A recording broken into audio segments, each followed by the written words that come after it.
Once again. What's good? He's fired up right now. I'm fired up right now. I got the king of odds in the building, ladies and gentlemen. Fox Taylor. What is going on? A lot's going on, man. Free agency is. I'm gonna keep it 100. Like, I see all those updates all day long where it's just like, okay, this person's going to this team, sign that contract. This person's going to that team, and it's been just like bing, bing, bing, bing, bing, bing. So it's been tough for me to like fully get a grasp of all the big moves that have made. I'm still crying over the fact that Derek Carr's with the Saints now. I'll start with this because I do want to shout out the loyal people that have been taking time out of their day to comment on my stuff here. I'm going to pull it up on my Instagram. I had a Saints fan comment on my Derek Carr post, and he was very like similar minded to me in the sense that like I don't think Derek Carr is going to be much, but if we want to just load it up, I'm going to. Derek Carr is a stand-up human being. He shows up every day. He doesn't cause any conflicts, but he misses people on third and yes. Okay, come on. He misses. You got to get down to the nitty-gritty about it, right? So he misses people on 3rd and 7. I get down to the nitty-gritty, and this dude said, diehard Saints fan here, and thank you. The Kool-Aid being consumed down here is a joke. He is barely a top 16, 17 quarterback in the league, LOL. Preach. Mad respect to Albatross Alt 310. Because he agreed with me. Doesn't it feel good when people agree with you? Yeah, that's nice. Yeah, I mean, he took time out of his day to agree. I literally told him. It takes time and effort to write the comment. I'm sure you have people writing you comments. I mean, I did label you as the king of odds, but maybe you want to go into that a little further. What does the king of odds mean? How did you get that nickname? Who are you? Man, so first and foremost, thanks for having me on. Pleasure, absolute pleasure to be here. And I got the nickname the king of odds because I can win anything, whether it's a futures bet, straight bet, parlay, it doesn't matter. I kind of got the nickname as well because no matter how much the odds can be stacked or no matter how much something can feel like it's out of reach, I can make it happen or I can at least read those lines, right? I can read the lines, play a little bit of fortune teller, right, at times and be able to predict certain things. And so, like, if you go online, you can see the many different articles, different featured articles that have been written about myself, Fox Taylor, the king of odds. If you just literally Google Fox Taylor, the king of odds, you can pull it up right now, Trav. I mean, he's got a website here featured on USA Today, Fox, the Daily Herald, Pittsburgh Post-Gazette. Yeah, and many more. Oh, my goodness gracious. So you have a legitimate operation going on here. Oh, I'm absolutely. sure there's a lot of fraudulent type people in this industry. Yeah. I mean, I myself am not a person who's ever paid for picks. Sure. That's just like, it's my religion. Yeah. I look at it as like, I am the Messiah over the odds. Mm-hmm. And it's just sometimes my disciples don't work for me, but at the end of the day, I'm still the Messiah. Sure. As far as, you know, people going about paying for picks and everything, like, how does that whole process go about? How do people reach out to you? I'm really glad you brought that up. I mean, most people reach out to me via Instagram. So I have a fairly big following on Instagram, and that seems to be like one of the number one platforms for me at this point in time in terms of actual communication, right? So people reaching out saying, hey, I'm interested. I'd like to work with you. What's it all about? A lot of times I get questions from maybe even first-time gamblers or very inexperienced sports gamblers and bettors that want to break into it and that are now interested because, you know, there's such a buzz with Instagram, TikTok, and social media as a whole because there's so many things being pushed out to the public of this parlay hit, that parlay hit, look at this huge bet over here, this futures bet, this player prop, right? There's all these different things that are even causing some people who maybe years ago would not have been interested in sports betting, and now they are. And so in terms of communicating with me, Instagram is probably my number one platform, and then I have the website itself, thekingofodds.com. Gotcha. And then so you are not located out in Las Vegas, but you do frequent here a lot. Yeah. Where's your favorite casino to gamble at? My favorite casino to gamble at and to place my personal action at is at Circa. I pretty much stay there exclusively. I've been asked a lot about it because for a lot of people who I'll say this, a lot of clients who I communicate with will be like, oh, you're off to Vegas again. Because I'm usually out here, as you know, and as you can see, usually about 2 or 3 times a month. It depends, right, on what season it is. Now that it's football season, I'm probably here once a month, whereas during football season, I'm here maybe 2 or 3 times, you know, hitting the different weekends, meeting up with big clients. Because a lot of the stuff I do is face-to-face interactions with my really big clients, right? The guys that are betting, let's say, $100,000 or more a game. Yeah. Not all of them, but a lot of the big ones will come here to bet, and so I try to bring them. To Circa. It's got my stamp of approval because there's no issues with placing the action there, right? That's number one, and number two, it's new, it's vibrant, it's got that great feel to it in terms of, you know, the music and the whole vibe, right? Agreed. They've got you know, the great dealers, and then you know, they got, like I mentioned, the music, and just it's new, right? And it's got that new feel. Yes. Whereas a lot of the casinos you go to maybe haven't been updated. Not all of them, but again, it's just I like new, right? Modern. I mean, okay. I have been to Circa the past couple of weekends just because it's a fun stop on Fremont. A lot of people shit on Fremont, Fox. I don't know if you know this. Oh yeah, I hear it all the time. I'm honestly fed up. I mean, I think Travis, you love Fremont Street, right? Fremont Street's fun. I think it's the only place to get free entertainment that is actually worth it. In a lot of the in a lot of the world, Travis, I think we got a package here. But I'm going to keep preaching about Circa because it's like the auditorium feel, right? There you have the multiple levels all looking down in one area, and then you also have Stadium Swim, which I've never been to. Yeah. And yeah, I Stadium really, Swim is I want to check it out. Stadium Swim is awesome. I mean, you could be in the jacuzzi or the pool, and then you've got all your action going, so you can keep track of everything. And I mean, that's the other thing I didn't even mention that is just the huge pool area. There's like 6 or 8 pools, two huge jacuzzis, probably hold 20 people in there a piece on each side. You got the music. You've got this huge screen that transforms into all the individual screens if they want to. Yeah. They can have all these different games going at once. So again, from a bettor's perspective, I like to call it the sports betting mecca, right? And I'm not endorsed by Circa or anything like that. So for anybody hearing or watching this, maybe I will be eventually. I mean, but as of right now, I'm not. I got a free T-shirt this past weekend because I signed up for their mobile app. Yeah. You know, I can't believe it's taken me this long to sign up for their mobile app. I'm trying to adopt getting on multiple platforms so I can check and see if there's better odds or if I can get, but how do you feel about that? Do you have like one where it's like, all right, this is a line I like. You're not going to be a guy that's, checking 1,000 different lines to. Yeah, I mean, again, because I stay at Circa almost every time I come to Vegas. Now, there is a few other ones that I go to from time to time, but I would say 90%. I do most of my business at Circa, right? And so they have great competitive lines. I've really never had any problem with being there and seeing a line that wasn't offered there, right? That was being offered somewhere else, and that was going to make me, get in the limo and then go to a different casino to place that wager.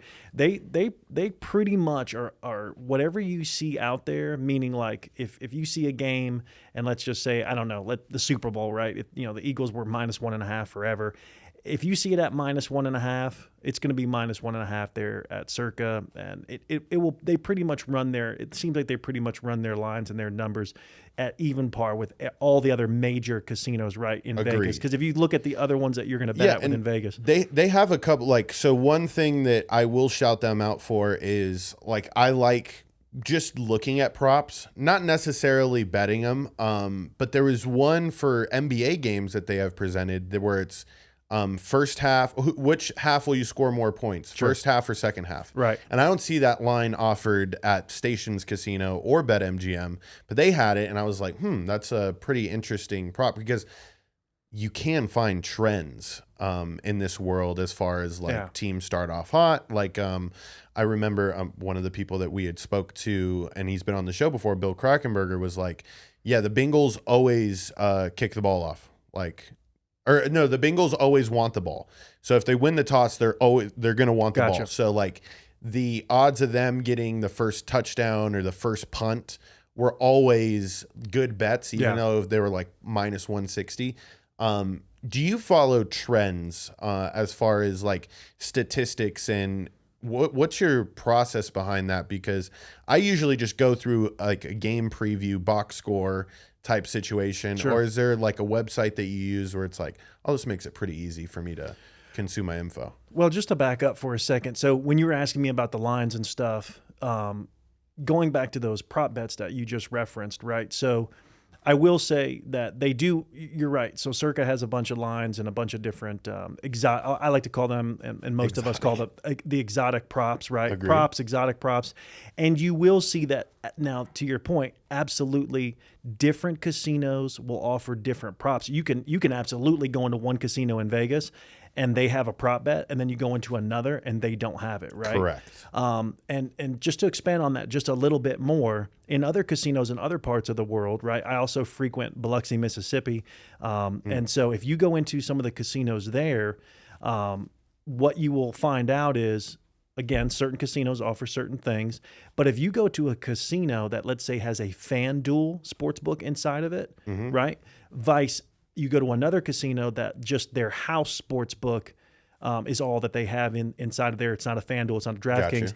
They will not have the same exotic props or the ability Well, the to player props is what kills me. And Vegas, and that's how I know it's what a lot of people would consider just cheese on the rat trap, right? Yeah. Like all these player props of over under 18 points for a person that's like a seventh man off the bench, or like, you know what I mean? Yeah. Like So just for you and all the people that will watch and see and hear this, right? All the props, whether they're player props or game props, but let's just, you mentioned like a player prop, right? Those player props are built off of the statistical averages that player has been known to perform at, right? So what they Very will true. do is, what the lines makers will do is, most of the time, human nature is that the average sports bettor or gambler will look at a line and they'll want to take the over. So you say X player, averages 18 points. So they'll make it 18 and a half or 19, because all that's got to happen is that one guy that you just referenced that's coming off the bench has either an average day, or if he's just slightly below his average, it's a win for the casino every time. Now, again, that's not for every single bet every single time, but a lot of times they know the mind of the bettor, the mind of the gambler is to take the over, right? Correct. So it's just like in a football game, like if you're looking at totals and things of that nature, they'll usually build a 3 to 7 point buffer within the total because the average bettor wants to take the over.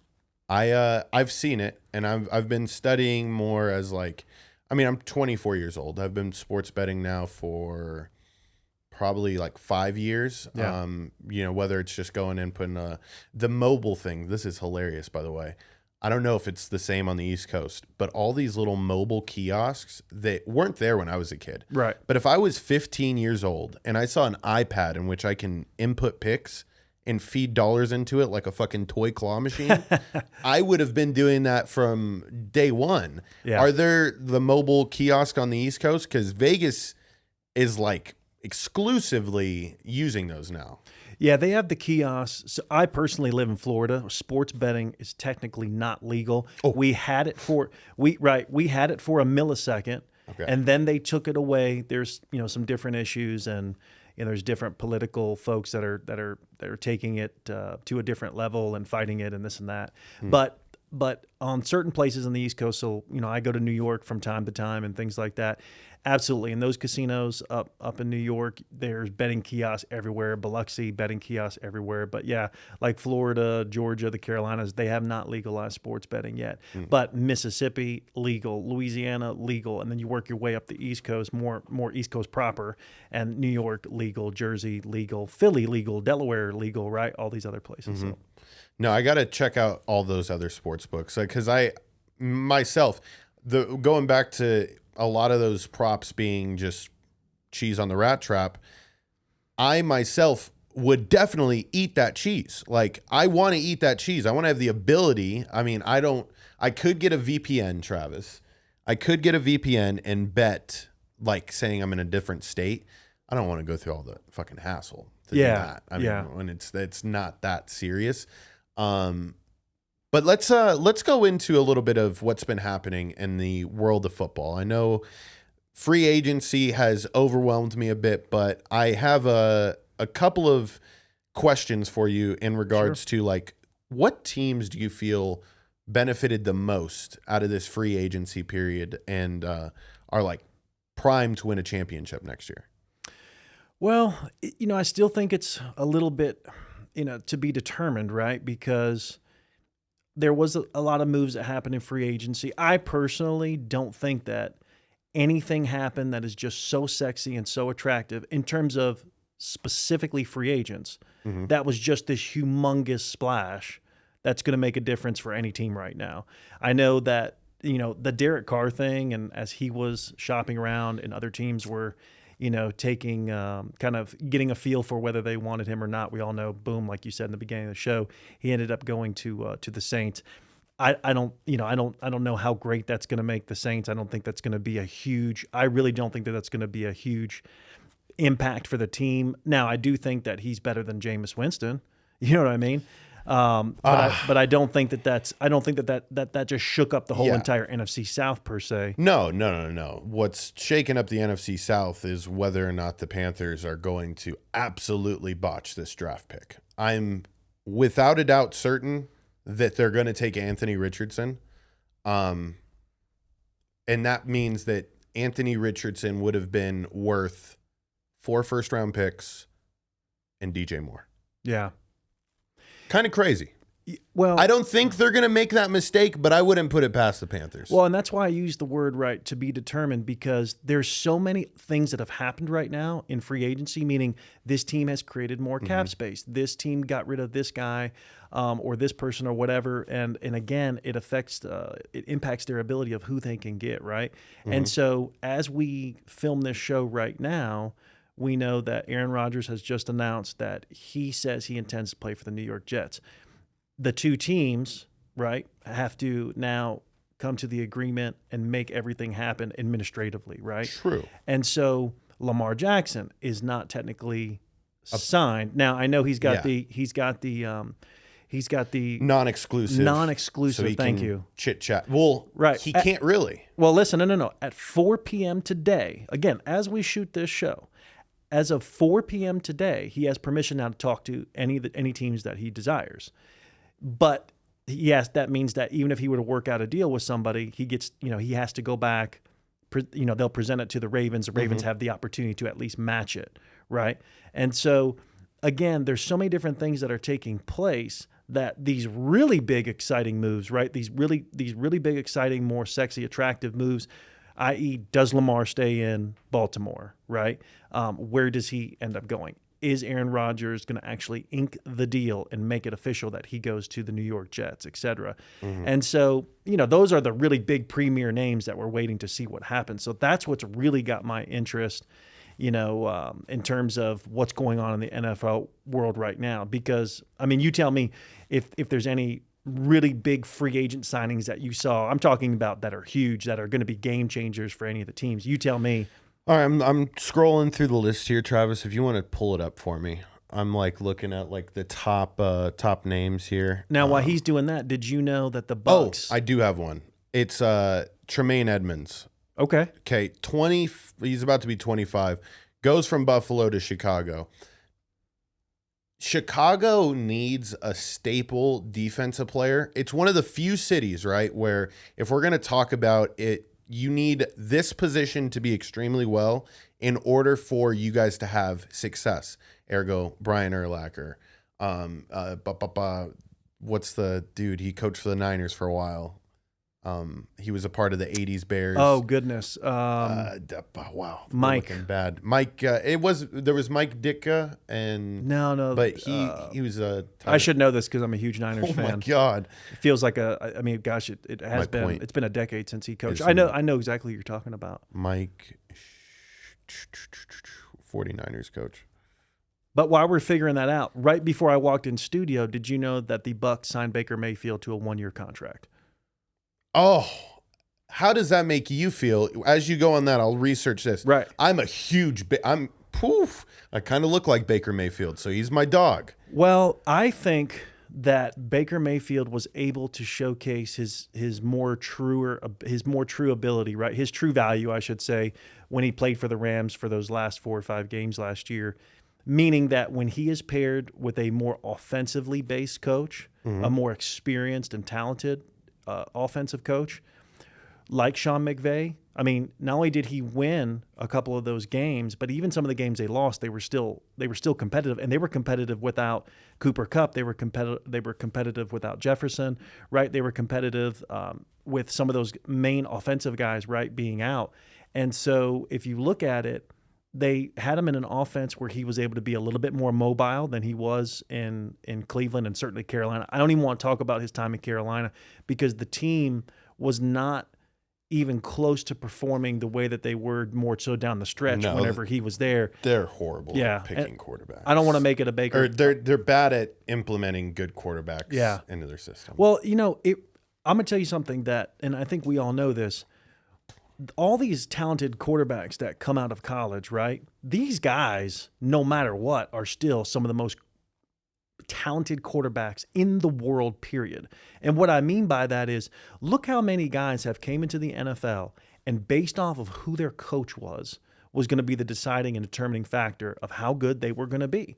So when you look at guys like Kyle Shanahan, McVay, some of the more offensive, what we would consider the offensive gurus, Andy Reid would be a great example. Yep. Mahomes comes out, plays for Andy Reid. The rest is history, we already know. Now, to me, I think it'd be a rhetorical question if Mahomes went somewhere else and he played for more of a defensive head coach and didn't have that same offensive specialist there, right, that understood the X's and O's on the offensive side to that degree, would he have still been as great? I think we'd always be talking about his upside and his talent and his ability because there'd be all these flashes. But Andy Reid, in my opinion, really makes that difference. So back to your original question with Mayfield is, how will he be on the Bucs now? Because now he's not on the Rams. He's not with McVay. The Bucs don't have a great offensive coordinator. Byron Leftwich is gone. He wasn't great anyways. Yeah, I was Googling it. You got Dave Canales. Yeah. And so now it'll be interesting to see. He was the quarterback coach for the Seahawks last year. So he led Geno back to, we'll see because crazy highs. They're not saying he's the starter, and it'll be between him. He doesn't lose quarterback battles though. It'll be between him and Kyle Trask, and so we'll see what happens. I think that'll make for a very interesting offseason / going into the preseason, etc. And I do think whoever performs in this exact scenario, whoever performs to the highest level and has the leadership will be the starting quarterback for the Bucs, for whatever that's worth in the terrible NFC South. Yeah, I mean it's somewhat terrible. I think I got to be a believer. The one thing that's terrifying me about this whole Lamar situation is there's a team that the name's been in the rumblings of Lamar since the beginning, the Falcons. Yeah. And I mean, I have the last, like what he would look like, right? This would literally change a 7 to an 8 and then make him right-handed. Yeah. And then you got your future there, and that would literally ruin ourselves for the next 4 years in that division at least. He's going to sign for a long deal. I think the Falcons they need some sort of excitement. I went to a Falcons game this past year, the very first game they played the Saints actually, and that was in New Orleans. To say no, it was in Atlanta. Okay. Yeah, I've still yet to go to a game in New Orleans. So that's going to happen this year. But I'm down there and the entire city did not know who their superstar was. And do you know like how there was hopes for Kyle Pitts being their superstar. Cordell Patterson's been there for a long time, so I guess he's like a superstar by veteran leadership. Sure. And then they had Mariota, but nobody was bought into that. So it's a move that they got to make. Yeah. And stay tuned for that. I really do think the Falcons will pull the trigger on him. I do want to go back to me saying that Tremaine Edmonds and the Buffalo Bills, Chicago Bears trade. Mike Singletary was the linebacker. Mike Singletary. There we go. I was thinking about. I had half of it. You did. I mean, we're close. I was going to say Shula. I was going to say there's a whole bunch of Mike McDaniels, all those little weirdos. But Tremaine Edmonds, when I watch linebackers, because I played the position, there's very few that I see have the range on the field that the 6'5" Tremaine Edmonds does. He's a beast. He looks unreal. Yeah. And his speed is flashy. He can stop the run, and he's so young. And it's a position in which if Tremaine Edmonds was 27 or 28 and the Bears get him, I'm like, damn, that's a raw deal. But you're getting Tremaine Edmonds in his prime after he's learned. He's been in a lot of big games with Buffalo. That is a free agent signing that made me go, I like that. I knew he was available. Yeah. I really do like that the Bears went out and got him there. But as far as anybody else, this kind of leads into the whole Jets thing. Do you think it's true that Aaron Rodgers sent a wish list to the Jets and said, I want Alan Lazard, possibly OBJ? Do you think he would do something like that? 100%. And you have to remember that, Aaron is now saying, oh, I didn't do that. But Adam Scheffler says he did, right? Adam Scheffler, Mike Florio says he did. Adam Scheffler says that he did. And these are guys who are known for their journalism and for being on it, right? Correct. And so I'm sorry, I'm going to go with Adam Scheffler. I'm going to go with Mike Florio. I'm going to go with Pro Football Talk, right? All these sources are saying that he did. And I don't know why. I'm listening to it this morning. I don't know why Aaron would deny it. I don't know if that makes him feel like he's living into that prima donna image that a lot of people kind of perceive him to be. I personally, if I was him, I wouldn't care. Yeah, hey, I think that these guys would be a great addition to the team. I don't see what the big deal is. Don't put it past the Jets to be like, hey, Aaron, tell us what you want, bro. Of course. You're talking about you're talking about a generational talent. You're talking about a guy who's been an MVP 4 times, I believe. Yep. And so if you are going to court Aaron Rodgers, you're going to ask him naturally, what are your opinion on things? This is our current roster. These are the free agents that are available. These are guys that we could make deals with. What do you think? I don't even see what, the public perception of trying to kind of turn it into and feed, again, that prima donna perception that a lot of folks tend to have of Aaron. Put that to the side.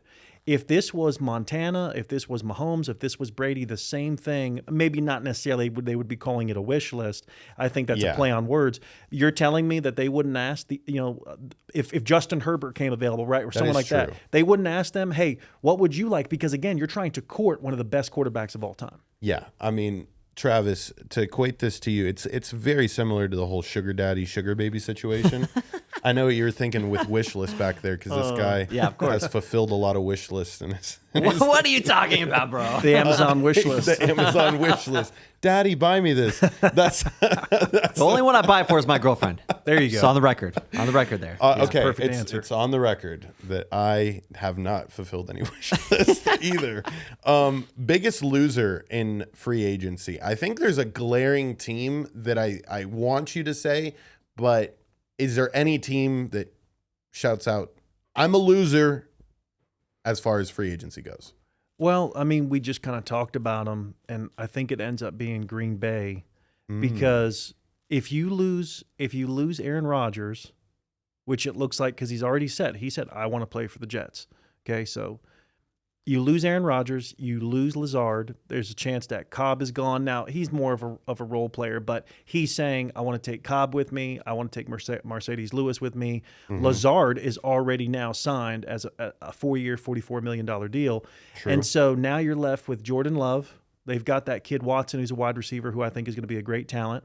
They have a decent defense, and they have a couple other pieces, again, more so role players, right? So from an odds standpoint, do you know that Green Bay went from being 12-1 to win the Super Bowl to now down to 35-1 to win the Super Bowl? I did not. That's a steep decline. Right. So now you asked me who's the biggest loser. Those odds kind of feed that, right, and kind of tell you that. I'm sure there's a couple other teams. I can't wait to hear. I thought without a doubt the Eagles, but I realized as I phrased that question, I said free agency, but I look at the Eagles organization, sending their offensive coordinator and defensive coordinator elsewhere. They got rid of Javon Hargrave, who was their big D tackle. Yep. You knew they were going to start losing some pieces like that, but then they also just lost James Bradbury, and I believe before the show started, I think Darius Slay is also being released. So you're talking about what got the Eagles in a decent position, obviously they had a high-powered offense, but that defense was phenomenal. I think they led the league in sacks last year. One of their players, Hassan Reddick, I believe, set the sack record. No. Let me not say that. But anyways, I definitely see what you're saying. And again, the question is, who's the biggest loser? We will know more once we see what happens with Lamar, because we can agree, right, that the quarterback is the most important position on a football team at this moment in time. So your Green Bay, you've lost Aaron Rodgers. And Jordan Love isn't even close to Aaron Rodgers. He's serviceable, and that's it. That's all we can say for now. So we know if without Aaron Rodgers, Green Bay is now, you're out of, remember, once a team is out of Super Bowl contention, that limelight and that that kind of gusto that the team has when they have the right guy at the helm, that kind of fades and it starts to diminish. And then even your fan base is more so looking at it like, all right, now we're either in a rebuild, or now the mindset is even the fans changes. We're not a Super Bowl team. Now we're just a team who wants to go, and we want to. They start using words like let's make sure we can compete. Let's try to make the playoffs, right? And so, I mean, even this year with Aaron, they didn't make the playoffs. I'm not surprised by that. I think there were so many different things going on with him. I don't think he was ever really in it. Correct. The list goes on. So, again, quarterback being the most important position on the team. So now look at the Ravens. If you lose Lamar Jackson, there's nobody else that you're going to bring in, right? There's no other quarterbacks out there. There's no other. They had a Pro Bowl quarterback last year. Oh, stop it! They with had that. a Pro Bowl Huntley, quarterback and Tyler. I forgot he was even in the league. Until he magically appeared in one of the games. He's playing fucking flag football in the Pro Bowl, and you're like, what is happening right now? That was wild. But I mean, remember, Lamar, I will say this. I'm going to give you a hot take. You ready for this? Let's go. Lamar Jackson is the most electric player in the NFL since Michael Vick. Okay. And so when you lose one of the most electric players to ever touch a football, your organization just went from a must-watch to now, the Monday night games, Ravens, Browns, no Lamar Jackson, pass. Yeah, I see it. That now is not a marquee game. Now, have you seen that there are some rumblings? I would say that it's going to be very difficult, but it is a potential. So we have to talk about it. You know that there is multiple rumblings and multiple stories that San Francisco could try to go after Lamar. Now, we won't know until 4 p.m. today. But there is rumblings that there is a chance that they make him an offer. And remember, San Francisco, a lot of people will say, I don't think it's possible based off of financials, but we're not paying, I say we, I'm a Niners fan, but San Francisco's not paying Brock Purdy anything. I think he might be making maybe $1 million, right, on the season. And that's a big maybe. I think he's making whatever the slightly more than the minimum. League minimum. He's making slightly more than the league minimum probably, or right there at it. And then remember, Trey Lance. This was Trey Lance's second year. He's going into his third year. He's still on his rookie deal. So you can get rid of him. I know they brought in Darnold, right? But that's still not. They're paying Darnold. We brought in Darnold like 1 year, $6 million or something. Yeah, which is the same. You're going to be a backup, but if you start, you start. Now so this morning on ESPN, Stephen A. right and Swagoo were talking about, is this really a possibility? And not only is it a possibility, but again, there is the ability to make it happen if they wanted to. But then it goes back to the Ravens. The Ravens would have to say, no, we're not going to match what San Francisco in this hypothetical question that we're talking about. But would you agree if Lamar went to San Francisco and he stayed healthy the majority, if not the whole year? I mean, odds-wise, I'd be excited to see how that offense operates because it'll, allow Shanahan to formulate a different style. I mean, like he's a run it down your throat, let's run stretch. Yep. They control the ball extremely well, and they get a lot of their big plays off of play actions. Yes. And it's the same exact thing that the Ravens have done, right? Except the Ravens like lining up a little bit more in pistol. They like spreading the defense out, and similar to what you saw a lot with the Eagles and the Dolphins this past year, where I mean, this is the ultimate. If Shanahan gets this dude, gets Lamar, and he doesn't win a title, I think he goes down in history as one of the biggest coaching flops of all time, because he's been there, he's been to the dance, he's had the teams that have the ability to win it. Now, obviously, crappy injury luck last year. I mean, like I don't want to put that past him. I kind of put it past him, right? I think you put Deebo Samuels or Christian McCaffrey, a fucking athlete, you let them touch the ball every time. If we're deciding that we're not throwing it, neither here nor there. I would love to see it. I want to see Lamar shine someplace else, but I do He'd think look real good in that red. I do think though, the Ravens and the way this is all played out, I would not be surprised if they were petty and they were like, "All right, go talk to whoever you want.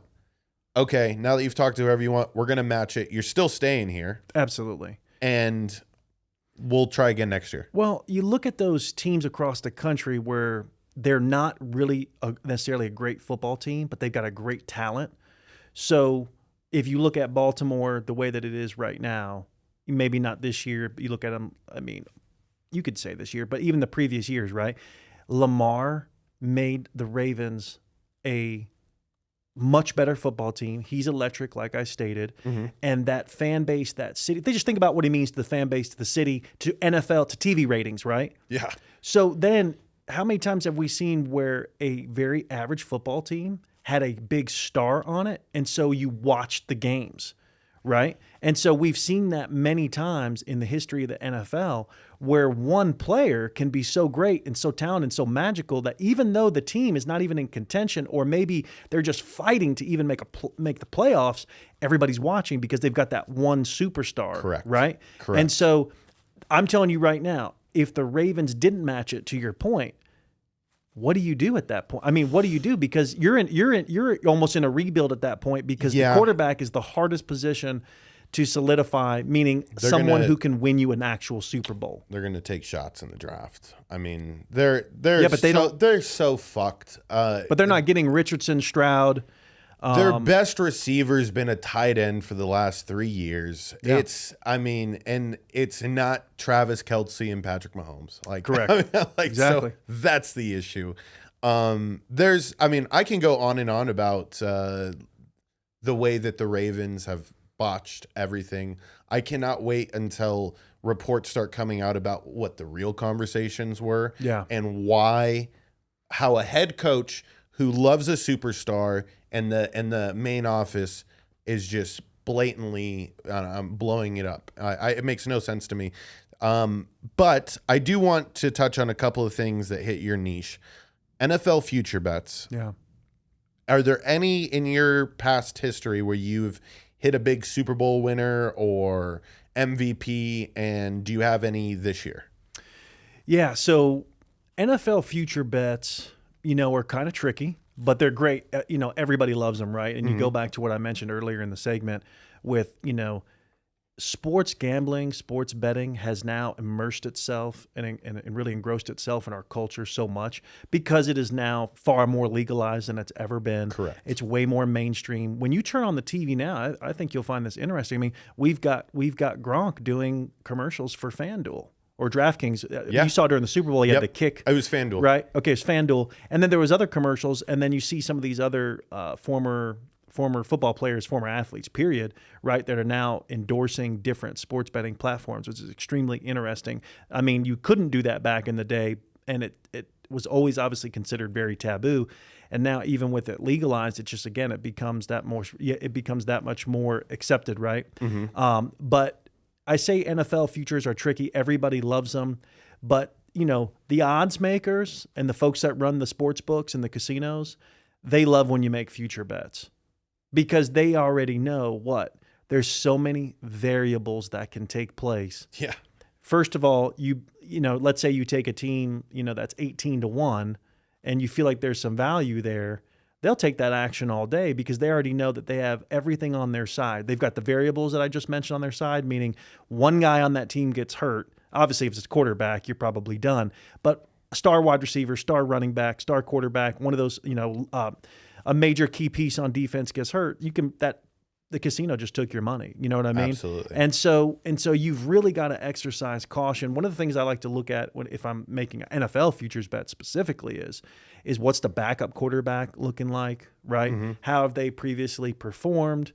All those different factors. If the quarterback got hurt, who, again, to my point, who is the backup, right? Yeah. Who's the running back? Who's the backup running back? Who is the coach? Is the coach one of these guys that even if a star player goes down, he can motivate the team and make them believe that they would still have a chance? So, I mean, I think when you put a futures bet in, you got to look at it more from a standpoint of how realistic is it? How much money do I really, truly, want to put on it, right? Mm-hmm. And so, have I ever hit? Of course, Yeah. I've hit major NFL futures before. This past year, I was all over the Chiefs. I loved the Chiefs coming into the year. I felt like, yes, there was some other teams that were going to make a buzz in the AFC, but at the end of the day, I will always take the best quarterback with the best coach, all that Super Bowl experience, right? Most definitely. The team going into the year, I'm not saying that these guys did end up making as big as contributions as we thought they were, but they had signed Juju, right? Mm-hmm. And so they had signed, they still had good wide receivers, meaning I saw value in the fact that you could still get the Chiefs at 7 or 8 to 1 with Tyreek Hill obviously being gone. That was a concern. Correct. But you bring in guys like Juju Smith-Schuster. Who was the other guy that they brought? They brought in another wide receiver. We know that mid-season they brought in Kadarius Toney, who I knew was going to have a big impact, and he absolutely did. And then again, Scantling. Thank you. Marquez Valdez-Scantling. MVS. Right? Yes, exactly. From Green Bay. So I already knew when you've got the best quarterback on the planet, and eventually, in my opinion, will go down as probably the best, most talented. Thank you for saying eventually, because people are fucking like Nick Days. This goes out to you, Nick. All right, this is a shout because he's like greatest of all time. Like there's literally nobody who's played as good as he has in the last 5 years, and I'm like, it's foolish to say greatest. Thank you. It's foolish right now. It's foolish right now to say greatest of all time. Because when you say that, you're going to get all of the people who follow NFL, and the first thing out of their mouth, of course, is going to be Tom Brady with the 7 rings. And then they're going to name some other guys with more rings than Mahomes. Because remember, Mahomes only has 2 right now. Yep. So they're going to name other folks with even more than that. And it kind of does put them in that category of like, well, Eli Manning has 2, Peyton Manning has 2. Correct. Hey, I don't mind putting them in the top 5. Right. Yeah. I mean, I think we aren't crowning this light-skinned beauty yet. Okay, we are not doing that. I will say this: there's no doubt in my mind that in a few more years from now, that he will be known as the greatest quarterback of all time.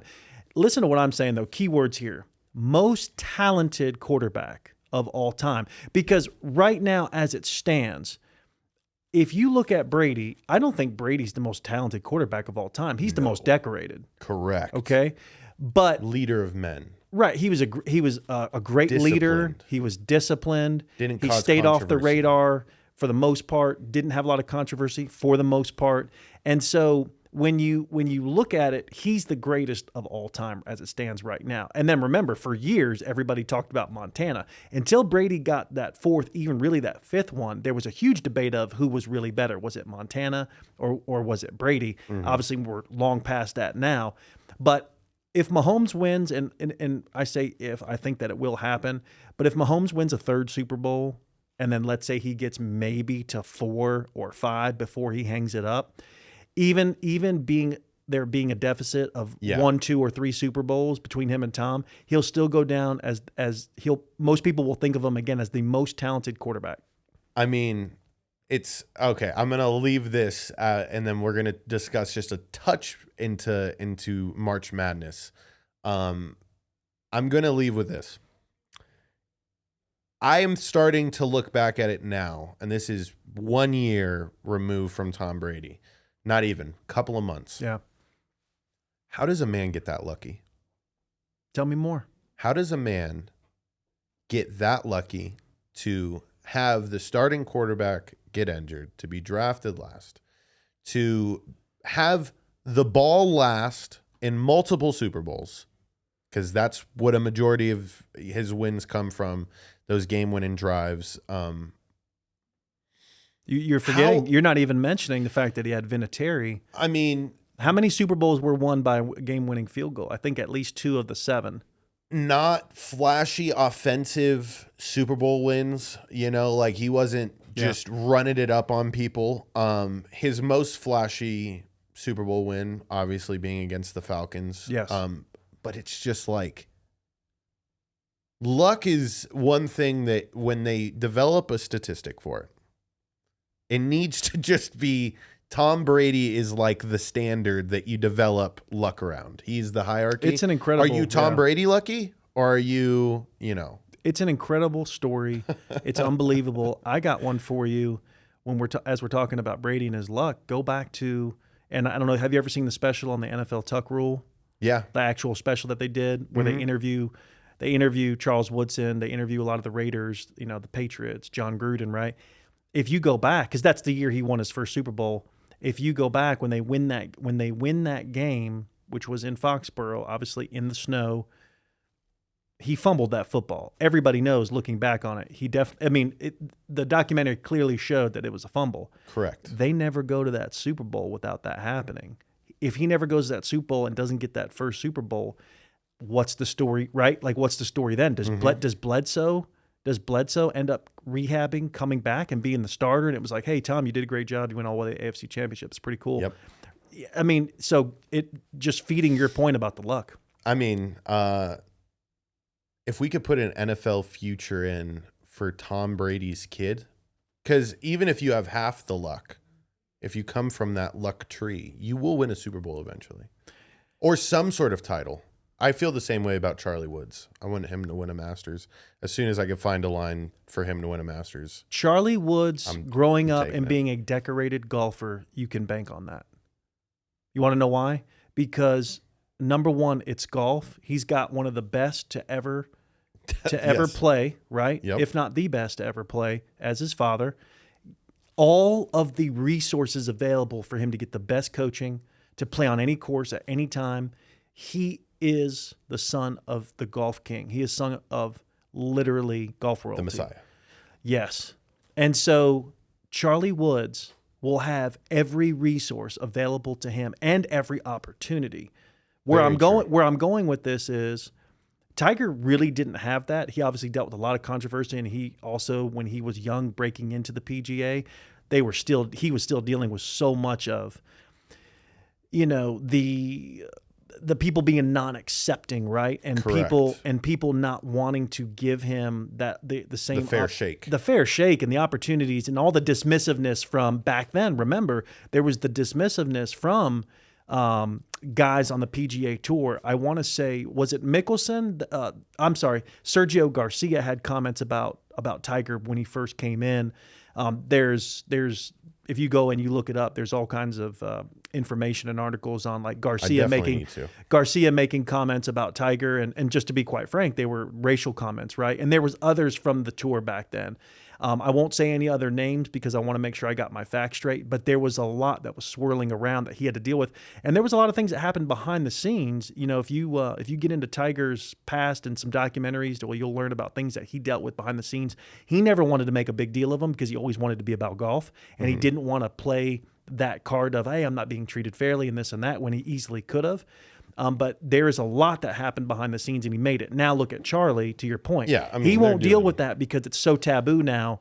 And you know, and luckily it is, right? We don't need anybody dealing with that. So I think he's going to be. I think he will end up growing up being probably, if not a great golfer, a very good one. Agreed. To 1,000. We're going to wrap up with this. March Madness. I know this is a football show, people. Don't be upset that, you know. We are talking gambling. I'm just preaching to the choir here. You guys, if you love football, then you definitely love March Madness. Similar intensity levels to, like, I don't know, the first week of the playoffs in the NFL, where there's a lot of buzz. Yeah. I have watched next to no college basketball. First question, though, that I need to know: what is Ken Palm? What is this rating? Ken Palm rating? Ken Palm rating. I'm not even familiar with it. I'm so glad you said that. I've heard the term. Listen, I've heard the term, and there's all kinds of different ratings out there. There's all kinds of different ways. You know what they say? There's 1,000 ways to skin a cat, right? Correct. And so I don't like to get into. It's a guy. I don't like to get into other people's systems. I'm not a system guy. I'm huge on the human element. I'm huge on watching the games, right? And also looking at the level of competition and where guys come from. So when you ask me here some of my predictions for March Madness, mine comes from a place of a mixture. They call it compound handicapping, right? Where it's about the eye test and it is also about data and statistics and how those can play in. But I'm definitely not a systems guy per se. But what did you find on that? I mean, it's way too much to fucking There you read go, right yeah. now. Like it's a betting system. We should probably look into it. Like, I mean, Or probably not.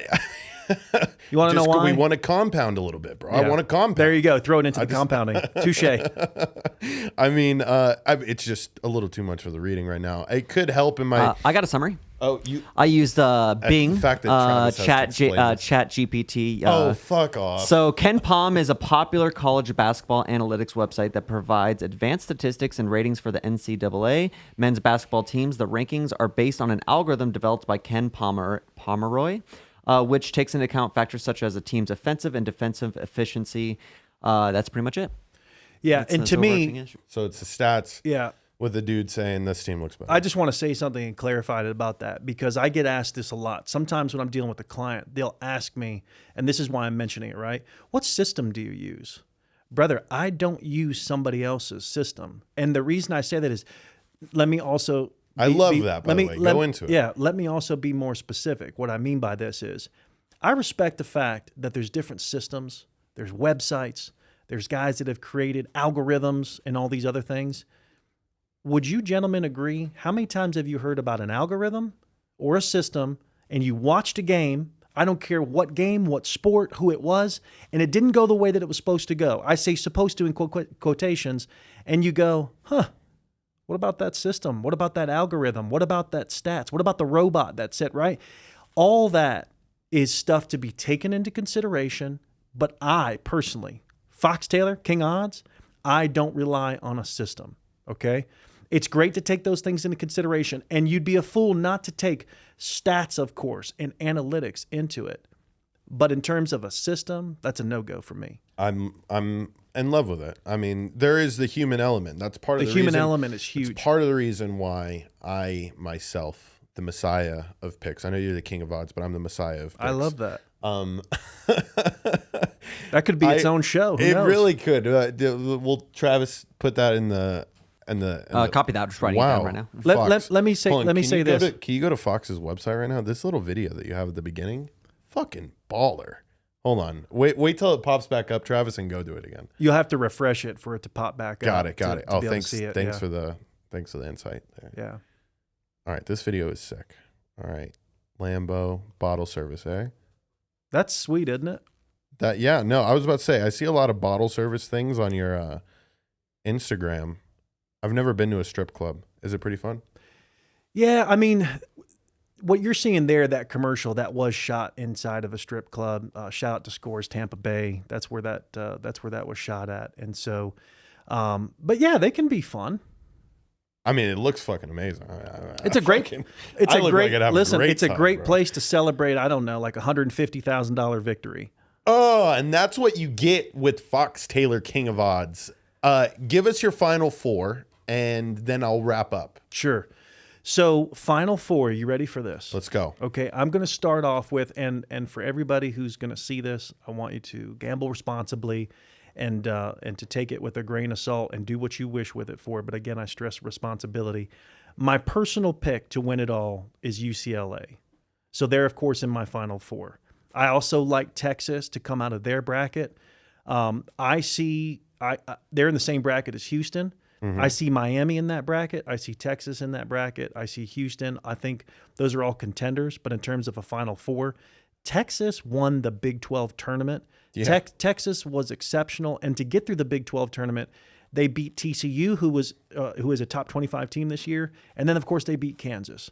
And they're not in the same bracket in terms of the tournament itself, the big tournament, the NCAA tournament. Correct. So I actually have them in Miami squaring off and them hitting the Final Four. So I've got Texas, UCLA, and then I think there's some other people, some other folks out there that are lurking. But in terms of the other two to make it, I really like Duke. I think Duke has a chance. And again, I go back to momentum. I go back to coaching. And I look at the strength of the individual bracket that they're in. I was about to say, that 5 spot, Trav, if you want to pull up my little screen here, that 5 spot, the path that they have is pretty sweet. I really like that, because then you got Tennessee, doable, but then you can stack up some momentum wins before you have to take on Purdue. And that, I mean, with that 7'6" fucking gargantuan that they have. Yeah, I think, Purdue is going to be in the mix. They're obviously going to win. They're going to win some games. But I really like Duke's momentum. I like that they won a bunch of games. Obviously, they won the ACC tournament at the end. And I like John Shire as the coach. They play fundamentals. They play together, and so, but they are in, they are definitely in a tough bracket. And so I like Duke. Now, I believe, I don't have the bracket in front of me. I don't know if we're going to pull it up here or not. Yeah. That South Division with Arizona and Alabama. Right, they're up at the top. And then if you scroll down to the east, bottom left there, all the way down, bottom left. Yeah, okay. This bracket right here. Okay, so they're not in the same bracket as Alabama and Arizona. That's okay. Yeah, I wanted to make sure I had this right as we're pulling it up when talking. For sure. So let me just recap.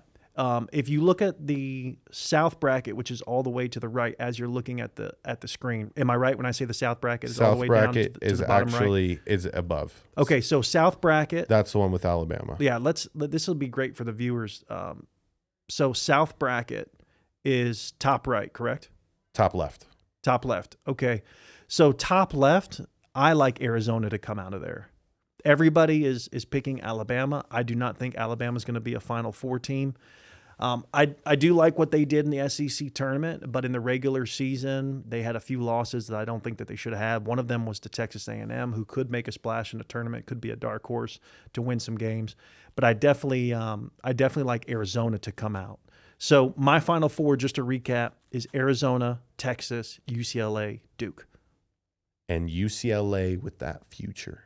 And UCLA to win the whole thing. I think we at 10-1. Oof. You can get UCLA right now at 10-1 to win it all. Now, I think that has some value in it because they're a top team. I don't even think they'd be at 10-1 if they weren't suffering some injury, some injuries to two individuals. So one of their power forwards has an injury, but it looks like he's still going to suit up. If not at the start of the tournament, that he would at least come back. 16. He would at least come back for Sweet 16. I think we can agree that UCLA would, at a minimum, be in the Sweet 16. So, and then one of their shooting guards has an issue. So even with that, between their coach Nick Cronin, the guys that they have, their starters, their point guard is amazing. Jaime Jaquez. Yep. I want to make sure I'm saying it right. I think that another futures bet would be to bet him as MVP of the tournament. Ooh. So again, take it as you can find that somewhere. I don't know. Does you Circa can have that? Absolutely. Oh, Circa! Yep. You're gonna make me do something that I'm gonna probably put it on that Brandon Miller kid from Alabama, but that's just me. That could be a good one. Yeah. And kid was a stud this year. And let me just say this. So you can look at these picks and you can hear me talking and you can go, man, I totally disagree, right? And you're going to get a lot of people out there. I went to ESPN and I went to a couple other websites, right? And I look at and I compare what I have and what we'll say so-called experts, right? What they have. And I will say this, Houston is not winning this championship. Houston was almost the same team that you see right now that they were last year, and they did not make the Final Four last year. They got bounced out, right? And so I don't see that happening. I watch a lot of these games, if not, no one can watch them all, right? Correct. College basketball's But for instance, going back to my UCLA pick, I have watched them play and look at their competition. The Pac-12 was pretty talented this year, and they also had some decent non-conference games. Okay, And same thing with Arizona. They're also a Pac-12 team, right? And so, again, to recap my Final Four, when it comes to Arizona and UCLA, they played in a very competitive conference. They played some good non-conference games. And so that's how they made it into my Final Four. I didn't like the way Arizona necessarily finished their season, right? I think they again, don't get this confused. They won the Pac-12 tournament at the end of the year. But right before the Pac-12 tournament started, they had a loss to UCLA. So anyways, that's my Final Four. You can take with it and do what you want with it. For sure. But, and then how can people stay up with those picks? Because I know if any of those hit, that UCLA or whatever, how can they find your success? Yeah. And get in contact with you. Easiest way to get in contact with specifically is on my Instagram, _King of Odds. And then you also have the website, thekingofodds.com. But if someone messages me, if they DM me on Instagram, they will actually be talking to me. I don't have an assistant that answers my DMs. I do have an assistant, but I don't have someone that only I answer the DMs and the questions from clients and potential clients. So easiest way to get a hold of me is on Instagram. And, of course, you have the website, thekingofodds.com. Amazing. Thank you so much, My Fox, pleasure. for coming on. I'm actually going to send a DM to your account just to see if your phone notifies you. Sorry. Bing. Okay. Yep. No, I just sent him a DM. So that's legitimate. Contact Bang, bang. at _King of Odds. Football fans, the season is just starting. I am so grateful that you guys continue to, stay in touch with us. I'm Mr. George Carmona. If you want to follow Gridiron Junkeez across all platforms to keep up with the football content, we're going to be doing something special for the draft, not the fantasy football draft, but the draft that's coming up. We're going to have some fun with it. Travis, thank you for engineering. Put up my logo. Let's get the fuck out of here.